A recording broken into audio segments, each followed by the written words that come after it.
Hey everyone, welcome to the God Made Self-Driven podcast. This is Dustin. This podcast is rooted in Catholicism. However, we welcome all people from different backgrounds and beliefs through a spirit of curiosity, inspiration, and unity. Today I'm excited. I have a mentor, a lifetime golf coach. Some may know him as, a leader in our community, a father and a husband. So I guess, without saying any more titles than he already has, I'll just formally introduce Chad Massie. How you doing, my man? Hey, Dustin. Happy to be here, man. That we finally able to connect. Yeah, we played not phone tag, but scheduling tag, I guess you could say. Tag. Yeah. Well, listen, like I was telling them in the beginning, I've been knowing you for 36, 21 years now, maybe 22 years now of my life. Did you meet me when I was 15 or 10? 10. It was 10? Y'all were kids. It was 10? Y'all were kids at the club. So right when I just started. I know you as a golf coach, a husband and a father and whatnot. But before you had those titles, your story started somewhere. And I'm excited because I don't know all your story. I know more of the adult version of it all. So yeah, just kind of share with people, how did you get to the point that you are now? Man, what comes to mind right off the bat is Rascal Flatts Broken Road. I'm from Abbeville. Yeah. I've been here my whole life. Went to Mount Carmel, went to VC, had a little stint for a couple of years at ESA, where I went because the golf coach there, her dad was Hal Sutton's coach. Oh, wow. Valerie Cox, Chris Cox, who played on tour. Oh, okay. It was his mom. And so I went there for a few years to work with her. And then I wanted to play football. The drive to play football came back. So I came back here and graduated from here, went to UL. Got a marketing or management degree, started the MBA program, but at the same time, I started as an assistant golf pro here, just got married. And when you mean here, Southern Oaks? Southern Oaks. It was called what, Abbeville? It was the Abbeville Country Club, and that's where I grew up playing golf. Cool. So I was working 12 hours a day, 7 days a week, just got married. Kid on the way, and so something had to give.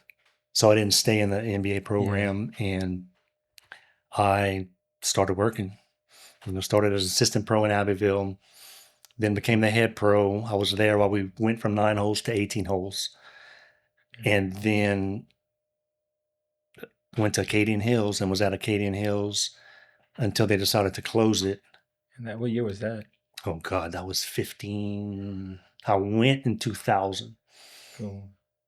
So early 2010, 11, 12, somewhere around there. Came back to Abbeville, stayed for a little while, and then went to the oil field. I had enough of every weekend working. Went to the oil field, worked with Cajun Industries for a few years. And then put my kids through school, and they got out. I said, you know what? I don't want to be 80 years old and say I wish I would have. Yeah. So I went back and finished my MBA. Cool. And then it was funny because I got in the first class. I sit down, I take my notebook out, my pen, waiting for the teacher. All the kids come in. Computers, they open their computers up, and I'm like fish out of the water. I got gray hair. I'm sitting in with a bunch of kids, and they all on their computers, and I got pencil and paper. And so I went through that, finished the MBA program, checked that off the list, and that was what, like 4 years ago, 4 or 5 years ago. Yeah, I'm 58. I'll be 58 in May. I was 53. Cool. Yeah. Right. Well, okay. So before all that, I guess you had to fall in love with golf to become a golf coach. So how did that? Who introduced you to the game? We had. How did that work? We had Christmas at our house where we had presents, and then we go to my grandmother's house. Yeah. And there was more presents for us from Santa over there, and it just so happened there was a set of golf clubs, and so I took the clubs, and I said I wanted to go play. My dad dropped. It was my best friend at the time, Craig Landry, dentist in Lafayette, dropped us off at the club. Cool. Went on the golf course and played, and he came meet us on hole number 4, and then I was hooked. How old were you? So 6, Oh, so 7. like real Oh young. no, back Yeah. then, between the friends that I played golf with, Cade and Ryan, and Yeah. we were getting dropped off at 6, 7 years old. You know, I'm thinking 6, 7, might have been Might be 7, 10. Yeah, 8. 8. Yeah, 8. In there, drop us off at 7 o'clock in the morning, and pick us up at dark every single day of the summer. And so that's just fell in love with it. And I didn't know then where it would lead me. I fell in love with the sport, played in high school. Yeah. People I graduated with were like, man, how can you play golf? Leaving football practice, hitting golf balls. And all of them after were like, man, can you show me how to play? And they all play. They all, Yeah, I grew up. the group that I play with, they all play a lot of golf and they all love it. Yeah. Awesome. And so you become the assistant pro at Abbeville, and then you go off to Caden Hills for that, 15, 18 years? 11, let's 11? see, Feel like longer than that. 2000 to 2011. Yeah, so they shut down about 2011. Yeah, that's where I met you. That's where I jumped on the scene. That's how I met you as a golf coach at Abbeville, and then you moved to Caden Hills, and that's kind of where our friendship kind of began. Right. You would pick me up in the mornings, and we'd go to Dwyer's Cafe. I'll never forget. You had scrambled eggs, bacon, all that fun stuff. But what made you, like, was it just your love for golf, or was it like seeing people? Because you were my golf coach, so was it just a love of golf, or did you really enjoy seeing people get better as well? Or no, like, what was that? Just the work-life balance? Or, I don't want to say I'm unique, but I've grown up doing for others. Yeah. And my joy Yeah. is seeing others succeed. Yeah. Seeing when you make that next step. Yeah. When you start hitting your driver farther, all of a sudden you broke 80 or you broke 75. I get so much pleasure out of that. It's just like with my friends. I want to see you succeed. We've had plenty of conversations on the sofa. I want to see my friends succeed. I'm happy when my friends succeed. I want to see their kids. I'm interested in what the kids are doing. It's so being part of people's successes. Yeah, it's and always wanting to watch others succeed and celebrate with them in their successes. Yeah, that's just kind of makes a good coach. I would say that makes a good coach. And so, like, I guess you could say, when we first met, most of our conversation was around golf and a little bit of life. I'd share some of my personal struggles, and you would kind of speak into that. But we kept it fairly, not professional, but, more centered on, like, what you were trying to help me do in life. But recently, the last probably, 5, 6 years, things have changed a little bit. Our conversations have definitely changed. You've definitely become more, you've talked to me more about the faith life and the spiritual aspect.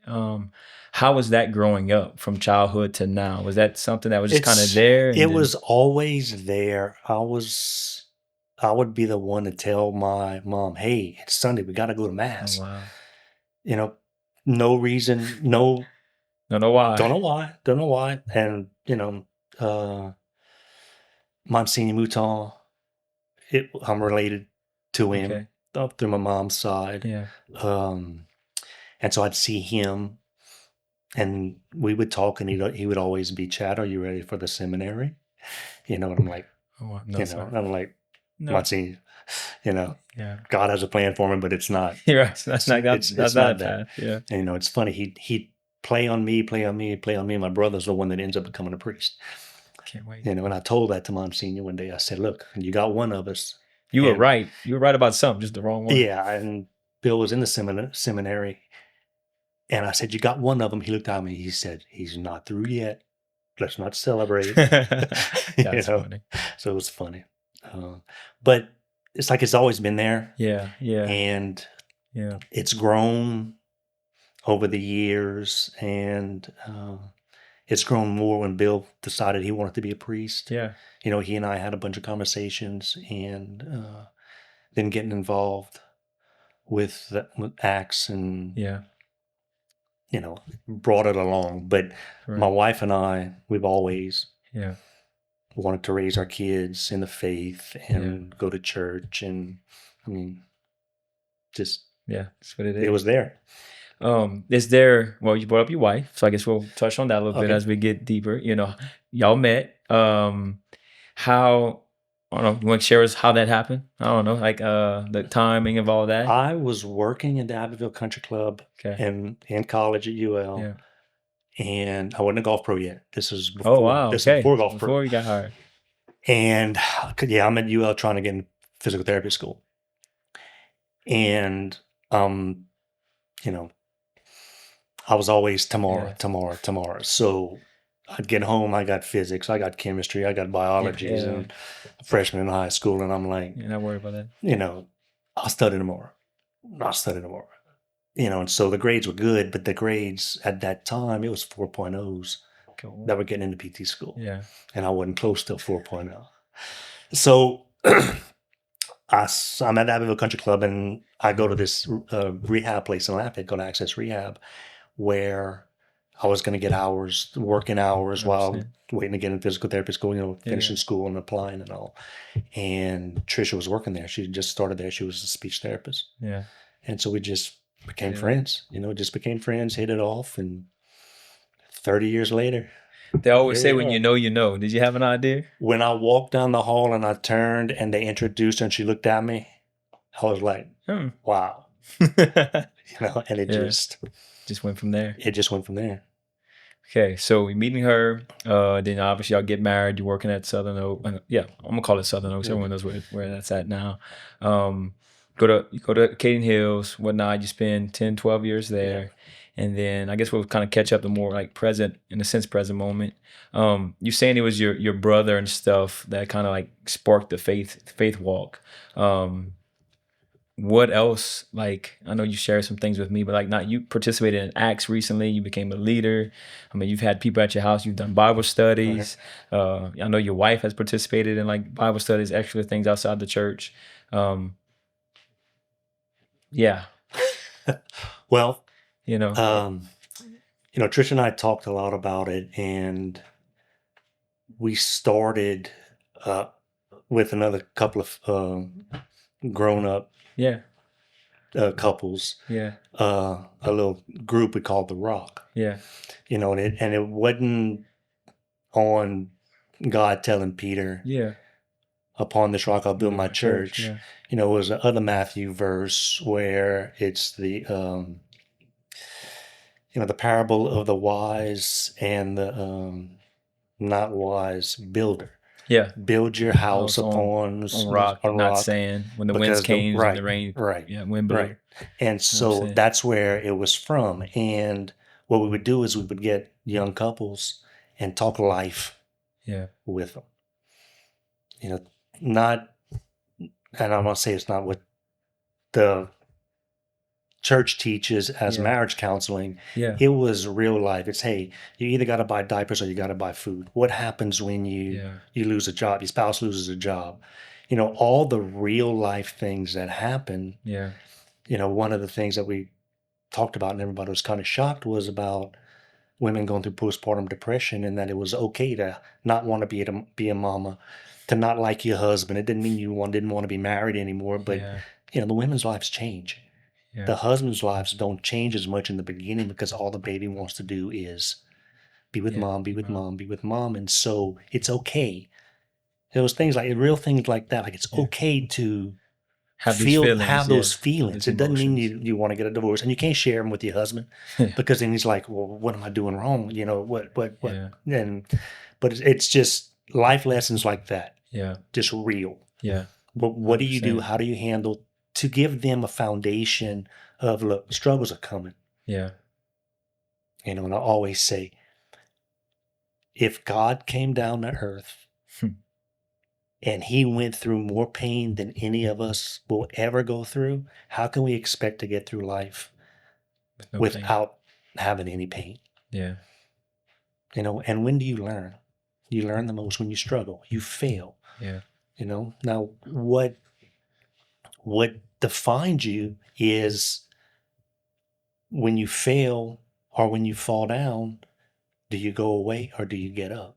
You get up, you get up, you get up. You learn, you evaluate, you fix, 100%, and you try again. That's why I love golf. That's why I love teaching golf. Because it's 18 holes of failure because, trying to hit in the hole. Yeah. And you miss. You failed. That's right. You go do it again, Yeah, that's right. 18 And I don't months know if I failure. went on a tangent of that answer. No, that's perfect. Yeah. answered your question. Just trying to figure out, like what switched, because I get what spearheaded that, kind of what And then, got in all that. Bill went to an Acts retreat. Before he could have them at his parish, he had to go through one. Yeah. So when he went in October of 19 or 19, Yeah. And when he got back, he says, Chad, of all the retreats I've been to, everything I've done, he said this was it. By far the most meaningful. Yeah. So I'm like, And they've been after me for 2 years before that to go. To go with one. And so the next one at St. Mary Magdalene, I went. And at the time, I was working for some doctors and running the urgent care clinics. Gotcha. After I left Abbeville and Cajun, the oil field went down, and I was working in the Gulf, decommissioning rigs, and Bessie stopped all of that because COVID was starting or not yet, but the market went down. Yeah. And so Bessie furloughed everybody from having to use their capital expenditures to remove platforms so they could stay open. And so then the business, there wasn't any work. Yeah. And so I went to run these urgent clinics for these doctors, and they wanted to move. Yeah. So I went, found a location. I self-contracted to get the clinic, the land, to do everything to get the clinic moved, opened up, and there was a lot of pressure. I had the family that all going on, and so I said, you know what? I'm going to go. I'm going to go to the retreat, and what I'm going to do is all this weight on my shoulders for 4 days. Yeah. I'm going to sit and I'm going to just listen. I mean, I had no expectation. Yeah. It's like I'm going to go and just put my watch away, put my phone away, just to take a deep breath for 4 days. Yeah. And then 4 days, I'm going to come out, go back, put my backpack back on, and go back to work. But the funny thing, went through the retreat, and God put you in places in his time, because there was one guy there who was going through something I had gone through. Yeah. And they ended up getting me talking to him, telling him about my story, which reconnected with him with his father before his father passed away. Wow. Because, my dad and I weren't really talking when my dad passed away. And so every day I'm like, why didn't you? Yeah. So now I got to live with every day of why didn't you go and say, hey, this is ridiculous. We kind of had a little thing in our family. Let me get back to the point, but no, you're good. The men in the families, when the father dies, the father and the son weren't talking for generations. Oh, wow. Yeah. And I was like, I'm breaking the cycle.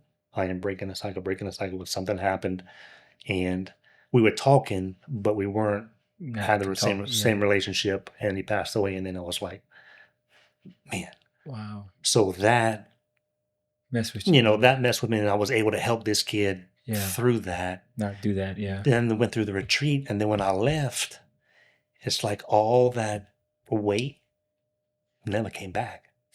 I mean, to today, the weight has never come back. Wow. And I was talking to John one day, and I said, John, I left that weight listed. He says, I left that weight at the front door at Our Lady of the Bayou. He said, no. He says, you put it at the foot of the cross. Come on, John.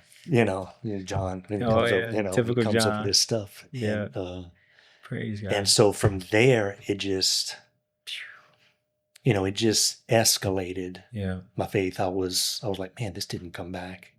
Talking to my brother about it, and then getting involved, and then you hear, hey, teaming's better than attending. So then I teamed. I'm like, it was. And so it just snowballed, and then Tricia got involved, and it just kept snowballing, and then the rock started, and we started helping these little couples, and here we are. It's not clinical psychology of professional marriage counseling. It's like, hey, here's real life. Stuff. Here's real life from our experiences. Here's how we are able to still be friends 100% 30 years later. Yeah. And that's important, because you can love your spouse and hate them. I know people who are married, they love their spouses, but they don't like each other. They don't never do anything together. And so it's important for Tricia and I to share through what we did when we started our marriage, what we told each other, what boundaries we set, the foundation of the rock, what we said we wanted. Here's our line. We are never going below this line. Never talk about each other poorly in public to other in groups, and you never try to purposely hurt the other one in a fight. Just we set our keep going. Our floor. Give us a few more. Okay, so you never. And then our thing is, if we're having a conversation, and you can tell the other one's not being, or they're being hesitant on what they want to say, and you say, "You promise?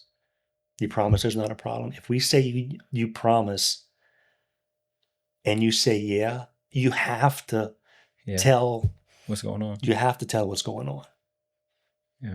So we don't hide. Is this, you promise? Yeah. Okay. Things are great. So say something. And she says, "You promise?" "Well, actually, you called me out." And spouses can read each other after so long. When your spouse is off. Yeah. Off's a good word. So with that, we were able to, we've never really fought. I got really mad one time. She got really mad one time in 30 years. But we've just, we talk, we travel. When we travel, we'll drive 9-10 hours, and that's when we have our big conversations. We like, instead of flying, we like driving, because we talk and we talk and we talk. And, well, this is how I feel. Well, this is how I feel. This is, and there's nowhere for either one of us to go. Right. And so, and so it's great. So it strengthens our relationship when we do those. That's awesome. Those things. What's one thing you feel like you weren't too good at in the beginning, but you feel like you've gotten a lot better at now? I don't have to always be right. Say that again. I don't have to always be right. When Tricia hears that, she's going to be smiling. She's going to start laughing. I've been a fixer my whole life. It's like I've known what to do when the time has come up. I've instinctively knew what to do. And when you get somebody else involved, they think they know what to do, but I think I know what to do. Okay. But I know what's, and it's surrendering that to, hey, listen to hear, don't listen to respond. Take it in, and then respond with, you're right. I was full of it. I was, I was wrong. There's two ways up a mountain, That's right. There's 50, and that's what I would tell my students. There's 50 ways to paint a picture. If I'm telling you something, hey, Dustin, you're doing this and you swing, and it's not working. Okay, let's try this. Still not working. Let's try this. We try 2 or 3 different things until, I feel that. Now I understand what you're saying. Same thing. Amen. No, that's so good. And so you brought him up a little bit, and so we'll kind of go back into time, but also bring it back forward. You bring up your brother. Mm-hmm. So you have siblings. How was like childhood with siblings and family? How was that growing up? I had, that was great. Bill was athlete. Bill was better than I was in golf. Bill was faster than I was running. Yeah, when we started. I mean, he's always been a better athlete than I was. Star of the football team. All the things like the young people say, all the things. Yeah, he's, was extremely fast running. But we had a great childhood. We had a great mom. We'd leave the house in the mornings. We'd ride bikes all day. we'd go and we'd just have to be home before dark.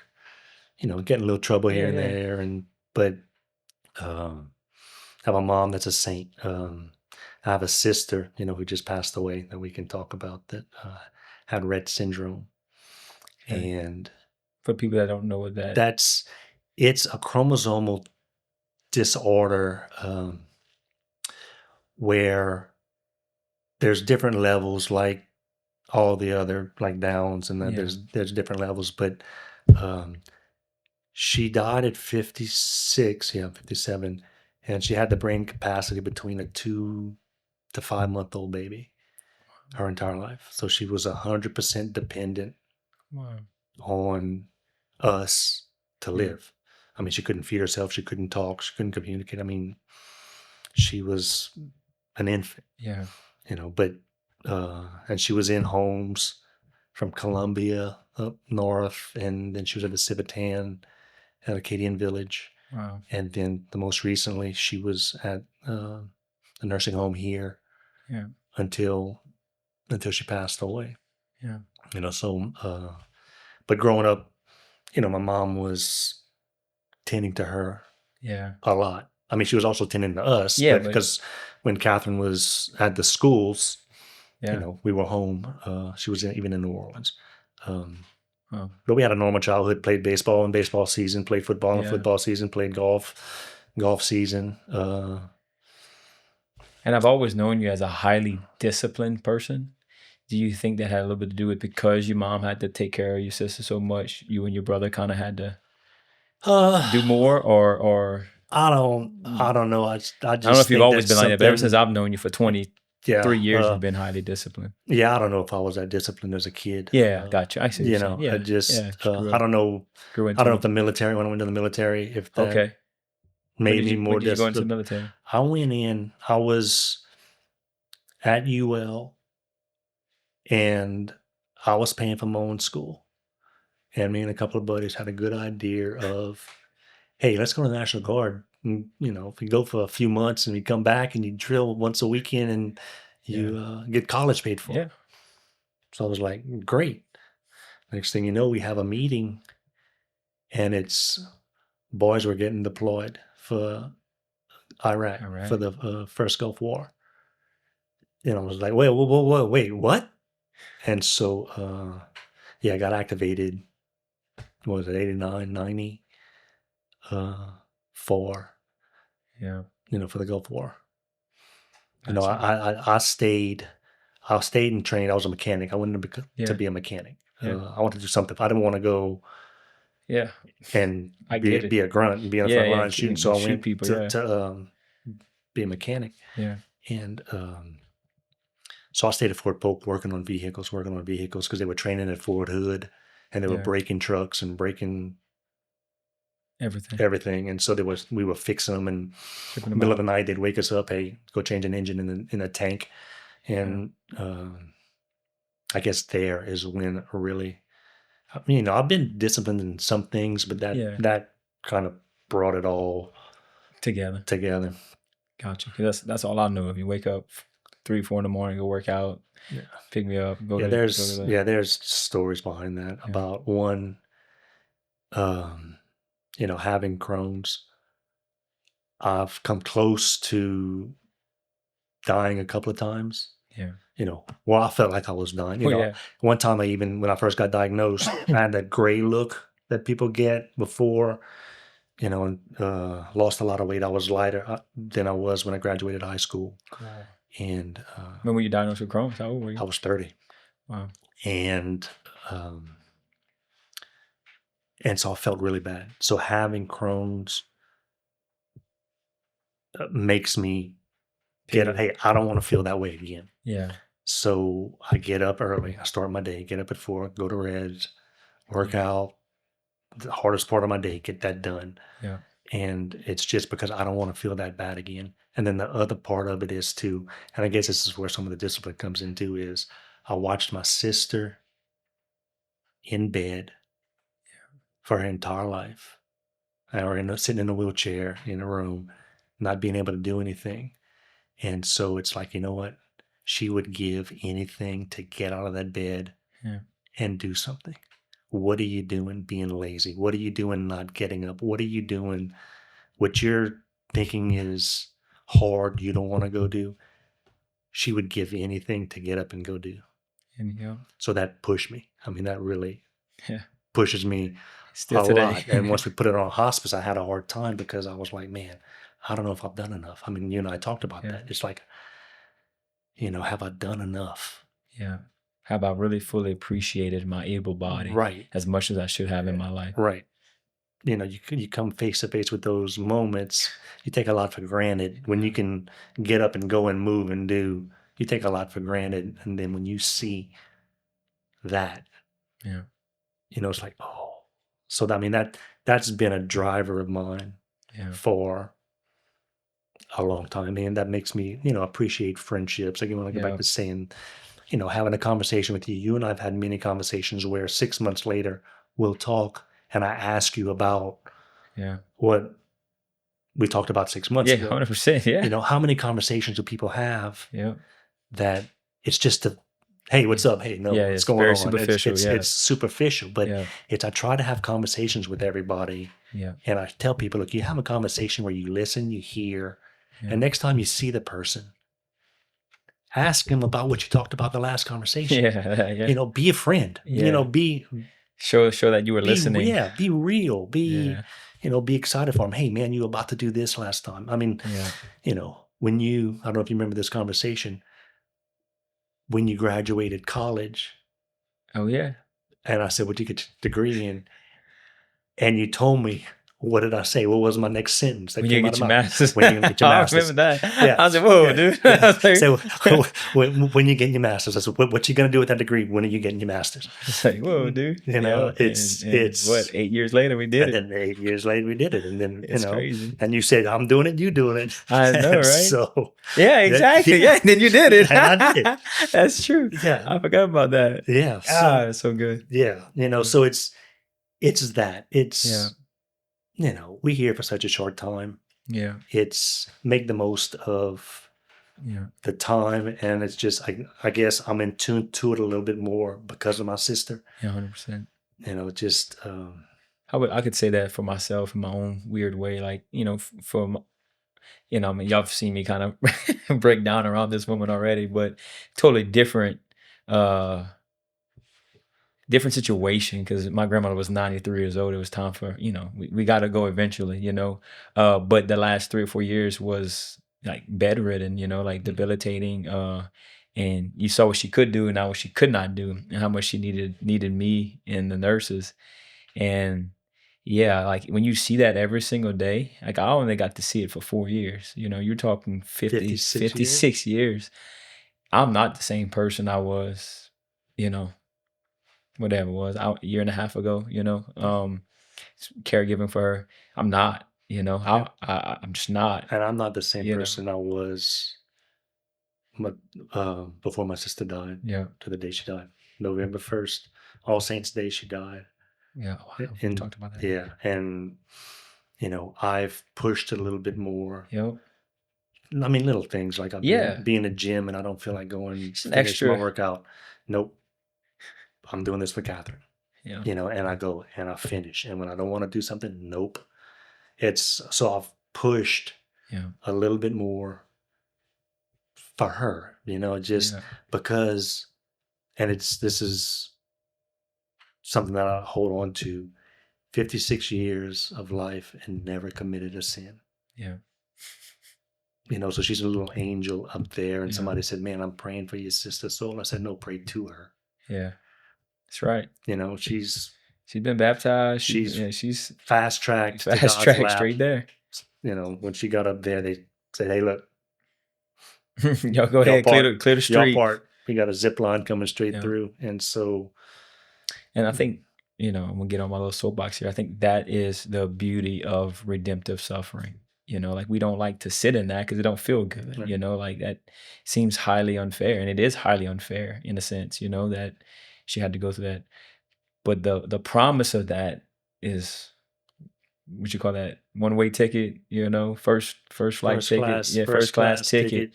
You know, like your suffering will become redemptive eventually, whether it be in this life or the next. Right. And that's That's part of the good news of the gospel. And people have told me,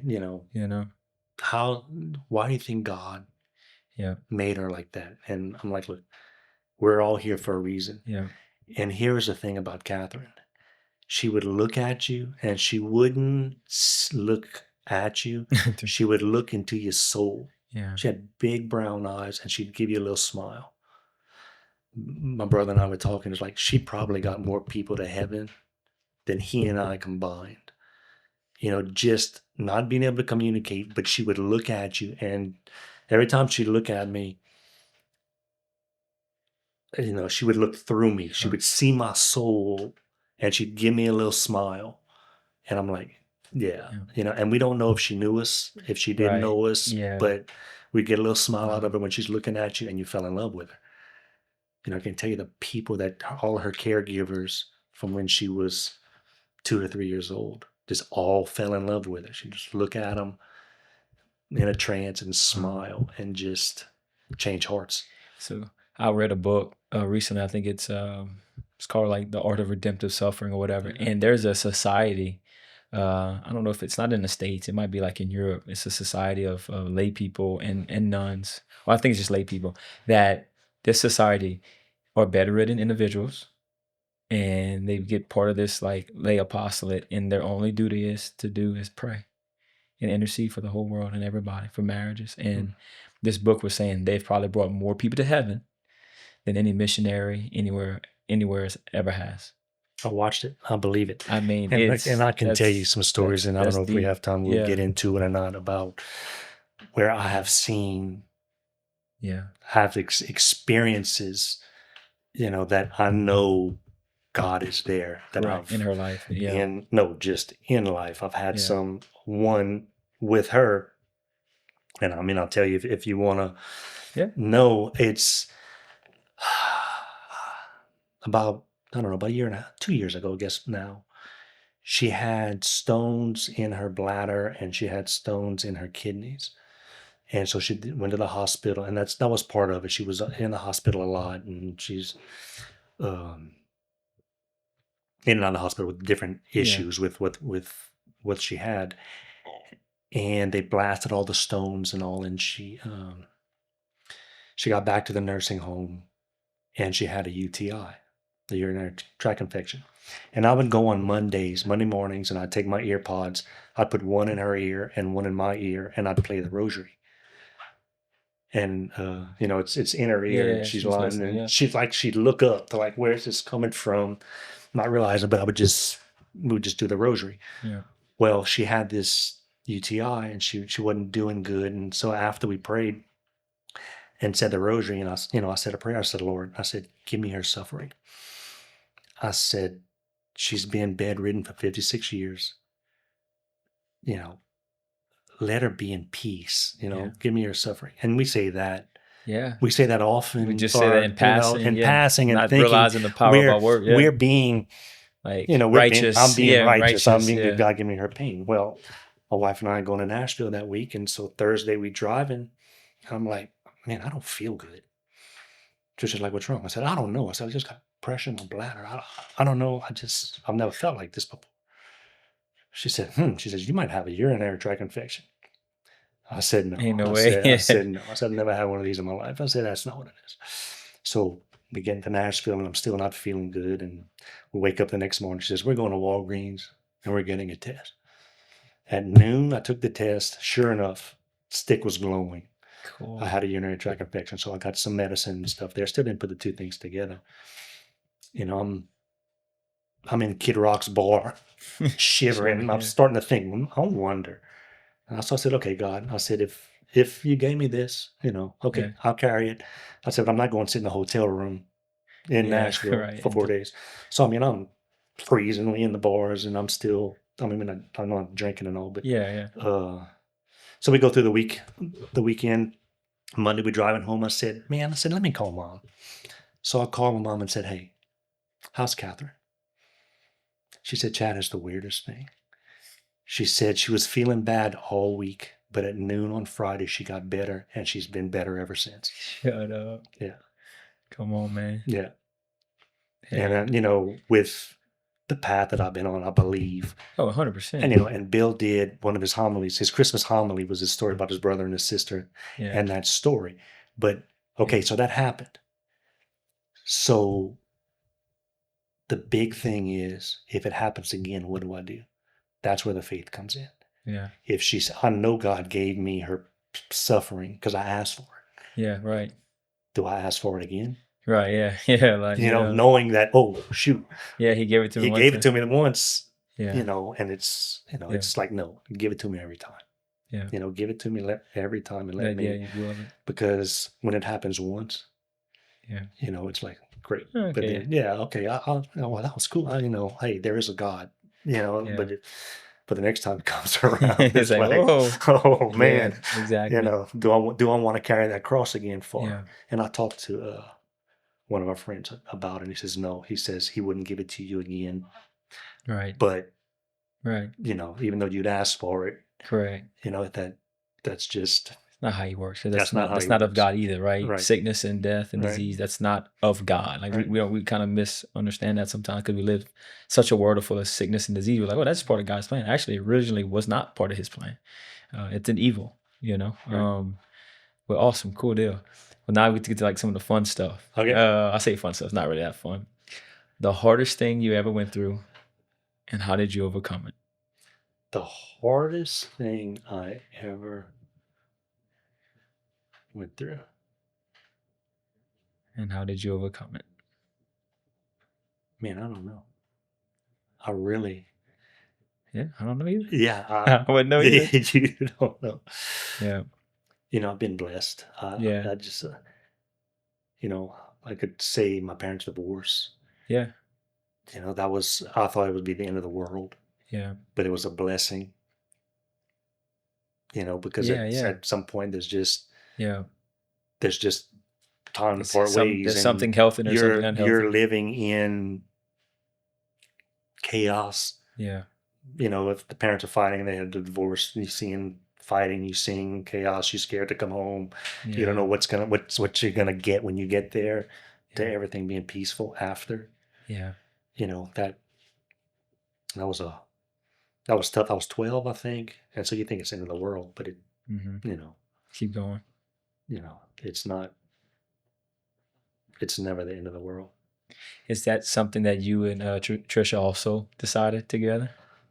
That like, hey, I told her. It never gets to this point. I told her that's part of our one of your expectations. One of our line that we wouldn't cross. And I said, look, I'm doing this once. Yeah. I said, be sure I am doing this only one time. Yeah. And now we clown now. She says, if something happens to me and I die, she says, you give me. I said, I'm not. I told you I'm doing this once. I said, I'm done. She would ask that. I'm done. Yeah. But yeah. I've seen, you know, through that with my parents and friends and family members, you know, all the divorces, all the stuff, I learned what I don't want. Mm-hmm. You know, I don't want that. Right. And so when you're walking down a path, the same incident can cause two different reactions. Yeah. You know, you have these lineages of boys seeing their dads beat their moms, and so they beat their moms, and that's what's normal. Or you see things like that, and you're like, I don't want that. I'm changing the scope of this. The path. Yeah. I don't want that. This stops with me. I'm going in this direction. Yeah. And that's where, you know, that's luckily what I did. Yeah. You know, and so I found Tricia, and I mean, she would be a much better guest right here. She has so much insight. Yeah, she helps those communications. Yeah, and y'all have a family, you and her. And we do have a family. What is that about? What does that? I have a daughter and I have a son, and you know, we were on the same page on raising our kids, that we're not giving them everything. You know, you have to learn, you have to fail, you have to struggle, you have to figure it out. And then in the younger years, you know, 15 and below, you have to start critical thinking, figuring out how to do things for yourself. Not, Mama, I want this, here's $300, go buy it. Mama, I want this, here's now it's Hey, Mom, I want this. Well, maybe for your birthday, we can get it. Birthday's 5 months away. Birthday, she gets it. You're more appreciative of having it. Yeah. So we were both the kids. My wife's family owns Dwyer's. Both, Christian at 14, he's 28 now. At 14 years old, 6 o'clock in the morning on Saturday and Sundays, we drop him off. He started bussing tables. Man. And then he went from bussing tables to waiting tables. And he put himself through college. Waiting tables 2 days a week at Dwyer's. He had the rest of the week to work on school. And then, so he paid. And, part of it was Christian's one that had to have a buy-in. Yeah. If we'd have been paying for it, it might have been a little bit easier for him to drop a class. Yeah. But having to work for his money, and there was a couple of semesters, Dad, I don't have, okay, well, here, look, we're going to help you. You're working hard. You're doing good. Here, we're going to give you the rest of the money. But to understand money, that he paid college, so he graduated with no debt. We told him first 6 months, stay home, put money away. Yeah. And so then he stayed home, and then he was coming home, mud in his boots. Tricia had mopped the floor. The house was clean, and he'd walk through the house and dropping mud. And this is right before Tricia went to the Ash retreat. She's like, she's like, either he has to go or I have to go. Hey, and the weekend she was at the retreat, he said, Dad, let's go find an apartment. That's cool.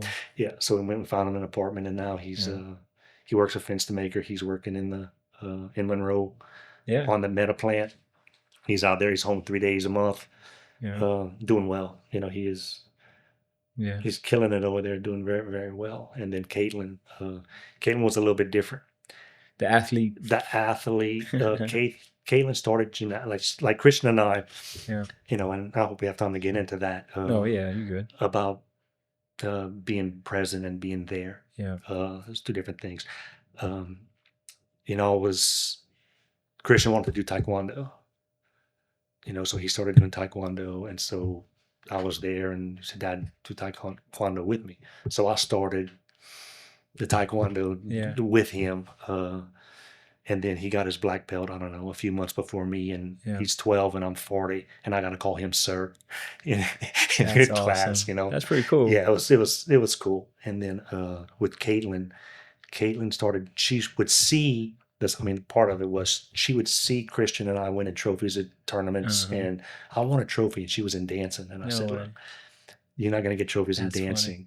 Funny. I said, but if you want to do gymnastics, I said, you can get trophies in gymnastics. And so she said, okay. And she started at 3 or 4 years old. And then, she was a level 10 gymnast in 8th grade. She was, she progressed really, really fast. And that's where her discipline and all comes from. And I use her as a basis for my golf team of what you're capable of. Yeah. Because when she was, Christian at 14 years old, working, buying his own clothes, wanting to take us out to eat, and he paid for it, because he's making money, to Caitlin leaving at 6:30 in the morning and getting home at 8:30 every night. How many adults don't want to do that? Yeah. Do that, and so straight A's in school, doing gymnastics 24 hours a week. She had to decide on Fridays, okay, this is what my week looks like. I got to get this done, get this done, get this done, this done. Yeah. So very regimented, very, very disciplined. She and so she breezed through college, and it was, I don't know where she got it, but she'd make an A in a class, and it was somebody else made a higher A. She wasn't happy with her A. Next class, I'm beating her. Or I'm beating him. I want to make a higher grade. So really, really driven, and it's paid off. She just got accepted to PA school. What? And not I didn't mean to cut you off. No. So raising them and seeing them become young adults and whatnot. What would be some couple of tips for young parents trying to kind of facilitate that type of growth in their own kids? Tricia and I had this conversation last night. Don't give them everything. I tell my parents when I have my golf meetings before, the best thing you can do for your kids is nothing. Seriously. Let them figure it out. Let them fall. Let them fail. Yeah. Don't give them everything. Don't fall into all the friends have the iPads. All the friends have phones. All the friends have this. Don't fall into that. Yeah. Because, and there's no faulting the parents that do that. No, yeah. You grow up, you didn't have anything. You have a lot. You want to give your kids a lot. You want to do for your kids. I mean, that's great. But your kids have to learn the value of things, of life, of money at an early age. So you say no. Don't be afraid to say no. Don't be afraid because everybody else is going. Like we didn't let Caitlin go on her senior trip. They'd go to the Bahamas. Yeah. We didn't let her go. I mean, absolutely. I think I remember that. Yeah, we didn't think it was safe. Yeah. It was during COVID. And if you got COVID, you had to stay. And the organization that put the trip together, they have people there that would stay with you, but it's college kids that they would pay. Yeah. So, I mean, we just... Don't be afraid to say no. Yeah, don't be afraid to say no. Don't be afraid for them to be without. Yeah. Make them understand the value. Yeah. Of just everything. Yeah. Everything. Time, money. Time. And then again, what Tricia and I did is we showed them they have a calm, loving home. They know that Tricia and I's relationship is the most important relationship in the house. Cool. Say that again. And they know that Tricia and I's relationship is the most important relationship in the house. Amen. And we try to show them what a wife is supposed to do, what a husband's role is. Not chaos and anxiety and walking on eggshells. Sitting there with my daughter when we're younger, telling her, just talking life with her. She's been open with us. We've had conversations as young, just open and tell us everything. And we talk to her about all the life lessons. And, and one of them was, don't ever accept an offer to go out with a boy if he texts you. Hey, you want to go out with me? I said, absolutely not. I said, your value is more than that. If he can't come up to you and ask you face to face, he's not worth it. That's awesome.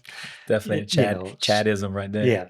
Yeah. It's self-worth. It's you have to fail. It's okay to not give them the most expensive, highest end phone, gadget, laptop, whatever,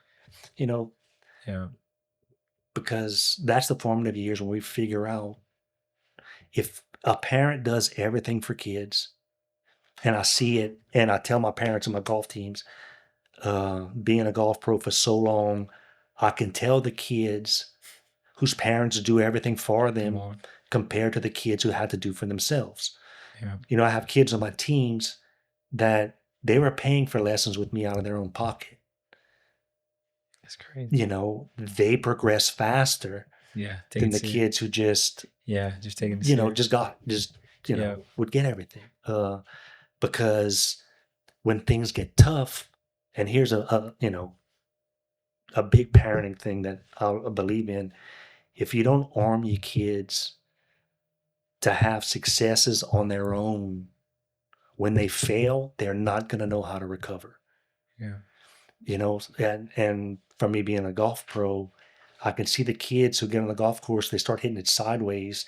If they don't have anything to grab from in their own successes in life to get it back and continue playing, if they start hitting bad shots and they're looking over at the golf cart of their parents, what am I doing wrong? How do I fix this? That's right. They've never had to accomplish anything. Then life is going to be harder.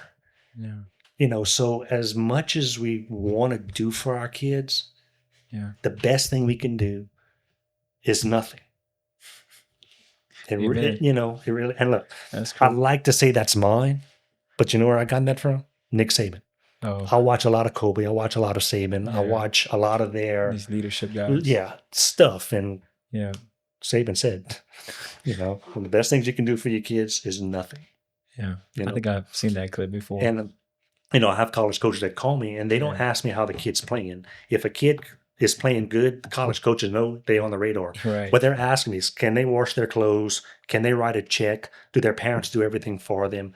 Because they want somebody they can go. Because it's more than just playing golf. Yeah. Because, being a college golfer or being a college athlete, you have to be able to maneuver college and maneuver life. And hit a golf ball. And practices in the morning, workouts in the morning, practice, class, studying. Yeah. And if the parents are doing everything for the kids don't know how. Kids will get passed over when coaches are watching parents over hover. 100%. Just. Man. And a little rapid fire question, I guess you could say. I'll give you two options. What is the last book you've read, and what is your favorite Bible verse? Bible verses. I got sayings. I mean, or sayings. What is like? I usually like it towards the end of the conversation. I kind of like to ask, what is your favorite motto or saying you grabbing hold to right now? Or? One of the ones. It's one that everybody says, but for years is Matthew. What is it? 6:34. Don't worry about today. Yeah. Don't worry about tomorrow. Today has enough. Yeah. That. Yeah. I live in that, and a big one for me is surround yourself with people who have your back in rooms you're not in. Say it again. I like surround yourself with people who will have your back in rooms that you are not in. Oof. That makes your circle very small. For me, the Fockers, your circle of trust. Very that small. Makes your. That's for me. Your circle, by the way. Huh? That's for me, by the way. What do you mean? That's for you. That's just for me. That's just a nugget personally. I need to keep in my mind right now. That's you surround yourself with people that have your back in rooms you're not in. Yeah, that's huge, man. That is huge, and that's hard. Yeah. In business, to find people that you can do business with that aren't out for themselves, that think the way you do. I go into a business deal, and I'm going in open and trusting and trustworthy, and I have to make sure the person on the other side of the table is the same, or I can get burned. Yeah. And so that's a big one. And good stuff. Well, as we kind of wrap up, man, your faith life right now, you've been an Acts leader. You've been part of the Acts community. You've done, these led Bible studies for young couples and peers and whatnot. What is something you're wrestling? Where are you now? Like, where are you right now? Give us like where are you now? Right now at 58, it's the most important thing right now is family. Yeah. So we talk about the retreats, we talk about Acts, doing all that kind of stuff. The first covenant before the commandments was marriage. That's right. Right. So right now, I'm not as involved with the St. Joseph's and all that. I'm not as involved with Acts as much because I want to be involved at home more. Now it's family. Caitlin's about to go to Nashville for 27 months. Christian's in Monroe. So, when he comes in to see them, as Tricia and I transition into not having any kids in the house, what does that look like? So, it's gonna be hard on both of us, both the kids out, but it's not gonna be hard on us on our marriage. Right. Because what we've done for the last 30 years, we like the same things. We travel, we go to Nashville a lot, and we listen to music. I don't want to say winding down because I'm nowhere close to quitting. No, you don't slow down much. But this next chapter is more family. Yeah. It's work. It's taking care of my job, taking care of my business. And, more important. But I'm not looking for the 40-foot Freeman. I'm not looking for the house in Aspen. I'm not all that stuff that you want when you're 30. You think you want when you're 30. I want to be home. I want to be with my family. Yeah. And last but not least, for my golf people out there, what are 3 tips or 3 important things you feel a golfer who's trying to get better should know? Number one, there is going to be adversity. There's not a player on the planet, Scotty Scheffler, Tiger Woods, none of them that hit the ball perfect every time. You're going to hit bad shots. You don't have to be perfect. What makes you a good golfer, what makes you better, is what you do after, how you handle that situation. That is number one. That is what I drill into my golf team is overcoming adversity. What are you going to do after you hit a bad shot? Because a bad shot's coming. Yeah. Every round, I like what I said in the beginning, golf is a bunch of failures. Yeah. Till you get it in the hole. Amen to that. Yeah. And number two is don't chase scores. If you're out on the golf course and you chasing scores, you're not going to play well. You got to be in each shot. You got to, if you say you shoot 75, you got 75 challenges. You take one challenge at a time. What's my next shot? Read the situation and swing. Don't say, I got a bogey. And the third is, don't worry about where the ball's going. Don't focus on what the ball's doing. You have no control over the golf ball. I do something with all my students that I will stand back and the ball's 5 feet away. I say, okay, move the golf ball. Without moving a muscle, move the golf ball. And they're like, well, I can't. I said, right, you have no control over the golf ball. What you have control over is your body. So if you focus on what you've been practicing, and I'll do a 4, you have to love the preparation. The tournament is the fun, is the reward for the effort that you put in. Yeah. Middle of June, 95 degrees, sweating on the driving range, or the beginning of January, 35 degrees, still on the driving range, working on your swing. That's the effort. Yeah. And that's where you build your golf swing. So when you go on the golf course, you see a target, you stand over it, and you swing. That hit home. Yeah. Chris Riley used to come down. He was on the tour. Yeah. He married a girl that was at Acadian Hills. And so he was leading the tour in putting one year, and he'd come down and we'd play, and I'd watch him. And he'd look, waggle, swing. He wouldn't stand up, my grip right, and was my stance right, and my aiming right, nothing. He'd look, he'd see the shot, and swing. Pull the trigger. And so that's, you cannot get focused. It's like the book of Zen or something. Yeah. You can't get focused on the result. Yeah. I love it. Yeah. So if you want a smaller version of that, when he's speaking, this is what I'm hearing. You need resiliency, you need focus, you need detachment, and you need to prepare. So all my guys out there, Rick Fall. Take that in. All the great athletes love the process. Yeah. All your elite athletes, they love the process. Yeah. You have to, and it's in business, in whatever you do, you have to love the process. My man. Well, I appreciate you, dude. I appreciate you coming, sharing your heart, sharing your life with us. And it was fun. Yeah, man. I don't know if there's any little nuggets in there. I think there's a few. But I hope there's something that somebody could attach to, because there's a whole lot more that we could keep going on. No doubt. Yeah. Well, do you want to close out with a message for them? Do you want to share one more thing as a farewell message?